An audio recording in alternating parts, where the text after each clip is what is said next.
Magandang hapon mga kasalo sa salita ng Panginoon. Dito sa 2 Corinthians chapter 3 verse 2, ang sabi dito ay, kayo mismo ang aming sulat ng rekomendasyon. Nakasulat kayo sa aming puso upang makilala at mabasa ng lahat.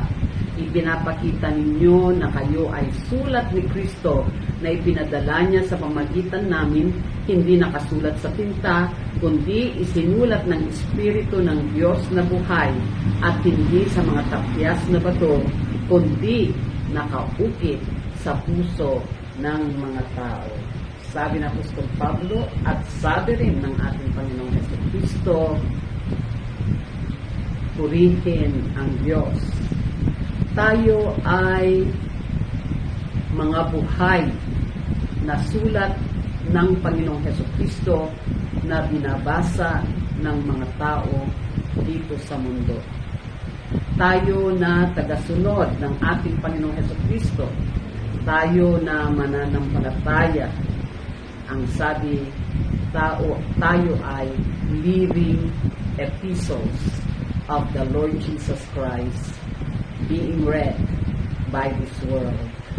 Ang sabi naman ng ilan ay tayo daw na mga Kristiyano, followers of the Lord Jesus Christ. Tayo yung Biblia, maliliit na Biblia na binabasa ng mga tao sa mundong ito, lalo lang na ang mga hindi pa nakakilala at hindi pa tumanggap sa ating Panginoong Jesucristo. Paano tayo magiging sulat ng Panginoong Jesucristo? Paano mangyayari na tayo ang mga Biblia na binabasa ng mga tao dito sa mundo? Una ay, kailangan natin pag-aralan ang ibinigay ng Diyos na ating textbook, gabay ng pamumuhay na kalooban at kalugod-lugod sa Diyos. Ang sabi nga ay ang Bible contains the basic instructions of life before we leave this earth. So, una ay para maging maisakatuparan, mangyayari, makikita ang katotohanan sa ating buhay na tayo ang Biblia na binabasa ng isang libutan na ito, na tayo ay sulat ng Panginoong Jesucristo na binabasa, ay kailangang pag-aralan natin ang salita ng Panginoon. Pag-aralan natin ang Biblia. Sa 2 Timothy chapter 2 verse 15, ang sabi doon ay, study to show thyself approved unto God, a workman that needeth not to be ashamed, but rightly dividing the word of truth. Pag-aralan mo ang Biblia, pag-aralan mo ang salita ng Panginoon, upang sa ganon ay maging aprobado ka na lingkod ng Diyos, maging aprobado ka na tagapaghayag ng mensahe ng Panginoon, maging aprobado ka ng Diyos na tagapagturo ng kanyang mga salita, at sabi nga, rightly dividing the word of truth. Tinuturo niya ang katotohanan.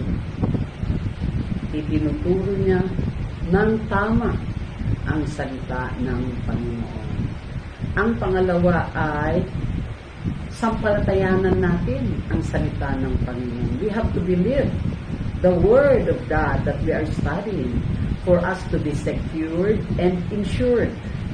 Para magkaroon tayo, dahil madalas natin naririnig na siya namang natutoo, na walang kasiguruhan ang buhay dito sa mundong ito.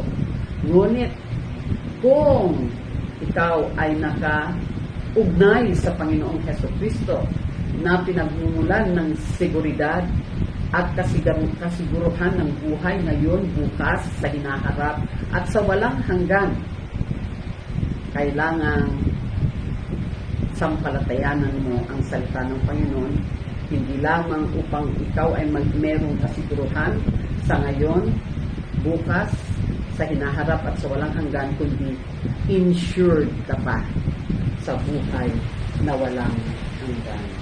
At hindi lang yon para tayo ay may sakatuparan.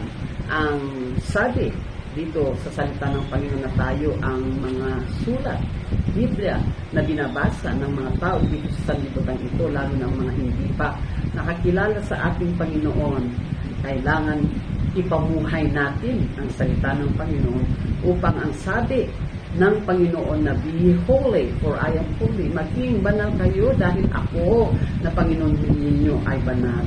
At ang sabi nga, nung tinanggap natin ang ating Panginoong Jesucristo, binigyan niya tayo ng bagong pagkatao at sa kanyang pananatili at paghahari sa ating buhay, pinapabanal niya tayo. Kailangan i-practice natin ito sa ating pamumuhay sa araw-araw upang sa ganon, tayo nga ang mga sulat ng Panginoong Jesucristo na babasahin ng mga tao upang sila rin mismo ay magkaroon ng buhay na walang hanggan kung kanilang tatanggapin ang Panginoong Jesucristo bilang kanilang tagapagligtas at Panginoon ng kanilang buhay. Maraming salamat po, O Diyos. Hallelujah! Binigyan niyo po kami ng pribilehyo na maging Biblia na binabasa ng mga tao sa sanlibutan ito. At ganun din na sa amin pong patuloy na pagsunod, pagpapasakop sa inyo, O Diyos, ay nagiging ginagawa po ninyo kaming sulat na binabasa ng mga tao upang sa ganun sila din mismo ay makakay na makipag-ugnayan sa inyo at magkaroon ng buhay na walang hanggan, kasiguruhan, and also that their life eternal will be ensured. Maraming salamat po, O aming Ama, sa pangalan ng Panginoong Jesus. I ask thy blessings upon everyone. Amen and amen. God bless.